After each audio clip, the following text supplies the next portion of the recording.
Hi, I'm Aaron from DataClassroom, and I'm going to show you how to upload your own data set from a Google Sheet. So from here on the dashboard of DataClassroom, you just want to scroll down a little bit till you see this import a data set from your own data. So that's right here in the bottom left. I click that big green button, and it's going to ask me what method I want to use to import my data. And I can fetch from a Google Sheet. I can upload a file from my computer. I can paste in data from just about anywhere with a copy paste function, or I can create a blank data set. In this example, I'm going to show you how to fetch data from a spreadsheet in Google Drive. So you can see when I click fetch, it's going to ask for a link to the source spreadsheet. So I happen to have a Google Sheet open right here. I copy the URL to that Google Sheet.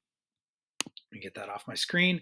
And I'm going to go back to Data Classroom and I paste that in right there as the link to the source spreadsheet. Then I go ahead and click fetch, and it's going to ask for your permission to share with your Google Drive.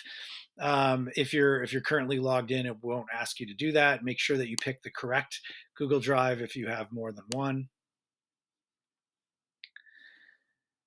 And from there, it will ask what name you want to give to that data set. It's drawing from the name of the spreadsheet, so I'll just leave that as is. I click save, and you can see it's imported 29 rows of data from sheet one. Now, if you have multiple tabs in that Google Sheet, it will give you the option to take from other places. Here, it will start you on this checklist for working with your own data. Everything is looking good in terms of data format. So I'm going to click OK. And that's it. I've brought my data into Data Classroom and I can begin working with it from here. Hope you found that helpful.